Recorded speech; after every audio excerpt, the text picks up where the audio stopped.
Question में दिया हुआ है 2 to the power x equal to 64। दो टर्म के पावर्स को या बेस को तभी इक्वेट कर पाएंगे अगर जैसे पावर्स को इक्वेट करना है तो बेस को सेम बनाना होता है। यहाँ पर 2 दिया हुआ है, बेस 2 और ये इसका पावर है। यहाँ केवल नंबर दिया है, इसका पावर नहीं पता है। हम लोग क्या कर सकते हैं, बेस के फॉर्म में ही यानी जो 2 के फॉर्म है उसका हम फैक्टर करेंगे ना, तो ये कितना आ जाएगा, इसका फैक्टराइजेशन करेंगे। 2 से पहले डिवाइड करेंगे 32, फिर 2 से करेंगे 16, फिर 2 से करेंगे 8, फिर 2 से करेंगे कितना 4, फिर 2 से करेंगे 2, फिर एक बार तो 1। ये देखो 1 2 3 4 5 6 यानी कि 2 मल्टीप्लाइड बाय 6 टाइम्स। तो यहाँ पर हम क्या कर लेंगे, इसको लिख सकते हैं 2 to the power 6। लिख लिया। अब इसको हम देख रहे हैं कि बेस सेम है यानी 2 to the power x, इसको ऐसे करके भी लिख सकते हो, नहीं मतलब ब्रैकेट में थोड़ा सा लिख दिया। अब ऐसा आ गया तो अगर इस टाइप करता है कि a to the power m equal to a to the power n है, इस कंडीशन में बेस सेम होने पर इनके पावर्स भी क्या हो जाते हैं, इक्वल हो जाते हैं।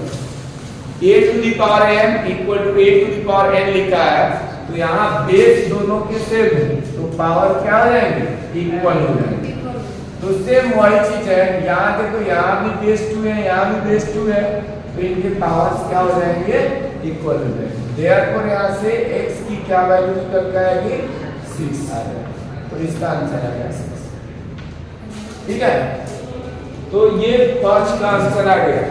सेकंड में भी सेम कंडीशन वही है, इसमें भी क्या करना है, 243 है तो 243 का फैक्टर निकालोगे तो क्या आएगा, 1/243 है और उधर क्या है 3 to the power -9x।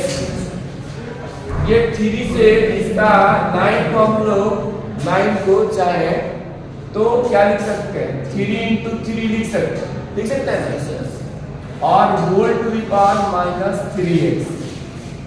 3 into 3 तो 3 का स्क्वायर करेंगे और whole to the power -3x। इसको बताओ कितना लिखेंगे, 3 का पावर कितना आएगा, जैसे वो फैक्टर निकाला वैसे इसको भी निकाल सकते हैं 5 आएगा। तो यहाँ 3 to the power 5, 3 से डिवाइड करते जाना। जिसको नहीं समझ में आ रहा है हम इधर का स्पेस रख कर देता हूँ। यहाँ पे 3 से करोगे 3 8 जा कितना 24, 3 1 जा 3, 3 से कैंसिल करेंगे 3 2 जा 6, 2 और 1 आएगा 21 आएगा।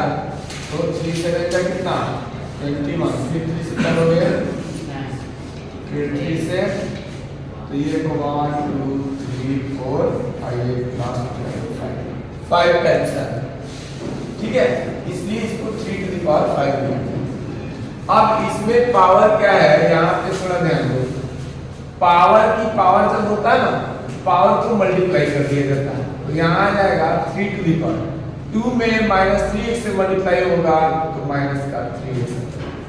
ठीक है, अब दो तरीका है, या तो इस 3 बेस मतलब 3 ही रहने दिया जाए और पावर जो है वो 7 है, तो फिर इसको हमको ऊपर ले जाना पड़ेगा, या फिर इसको चाहे तो 1/3 के फॉर्म में ला सकते हैं। दोनों में से कोई एक काम करना पड़ेगा।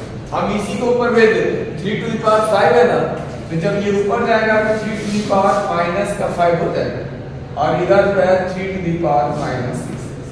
फिर देखो यहाँ पे दोनों का बेस क्या है, सेम, तो इनके पावर क्या हो जाएंगे, इक्वल हो जाएंगे। देयरफॉर क्या हो जाएगा, -6x equal to -5, माइनस से माइनस कैंसिल, तो x इक्वल टू कितना जाएगा 5/6। ये आंसर है 5/6। अब बताइए थर्ड क्वेश्चन। थर्ड में देखो यहाँ 3 to the power 2 है, 5 to the power 2, तो इसका भी पावर 2 इसका भी पावर 2, दोनों का पावर सेम है। तो हम लोग क्या कर सकते हैं, इसको 3 into 5 whole to the power 2 लिख सकते हैं। इसको जो है 15 का क्या होता है, स्क्वायर होता है, और होल टू दी पावर है कितना 2x। ये हम लोग फॉर्मूला पढ़े हैं a to the power m into b to the power m, तो इसको ab to the power m लिख सकते हैं फॉर्मूला।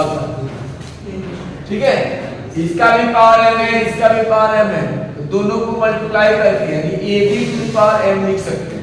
तो वही काम यहाँ पे किया। ये बेस तो अलग अलग था लेकिन पावर सेम था, दोनों को मल्टीप्लाई किया 3 to 5 पावर 2 लिख दिया, ये आएगा 15 स्क्वायर।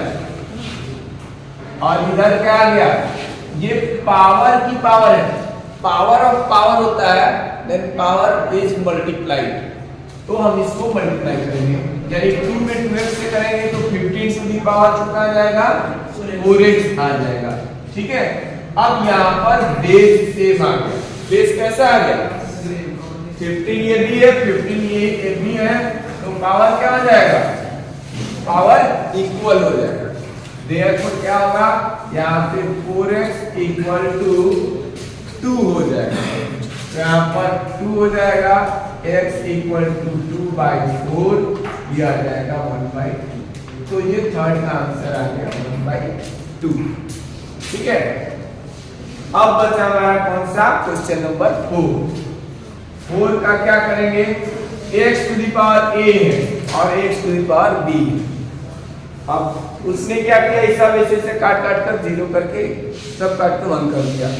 जब हम लोग एक्सपोनेंट्स या और पावर्स वाला टॉपिक पढ़ते हैं एक्सपोनेंट्स का, तो वहां हम लोग एक्सपोनेंट्स के जो 5-6 रूल है ना उसी को यूज करना है, ये नहीं डायरेक्ट कट नहीं करना। तो इसलिए इसके बदले यहाँ पर इसका LHS हम लिख लेते हैं, LHS इसको लिखना चाहेंगे a to the power a x to the power b, ये डिनोमिनेटर में है, बेस सेम है, ये ऊपर जाएगा न्यूमरेटर में, x to the power a minus b हो जाएगा।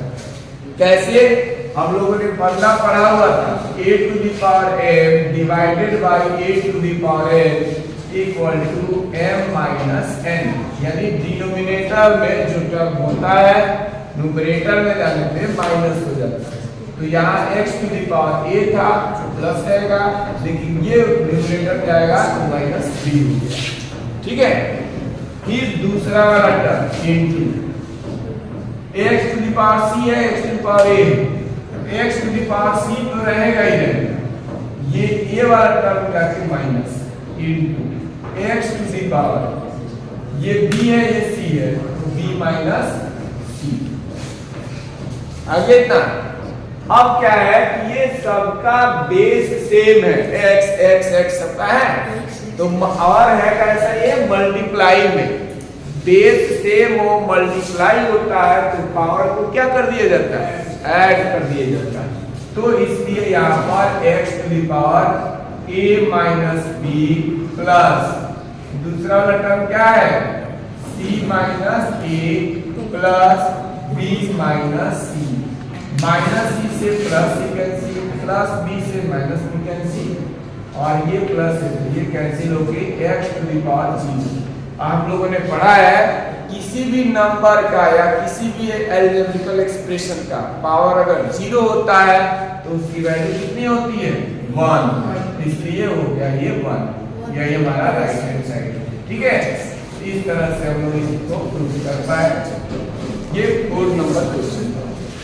अब इतना नोट कर लो तो 5th का बता दो।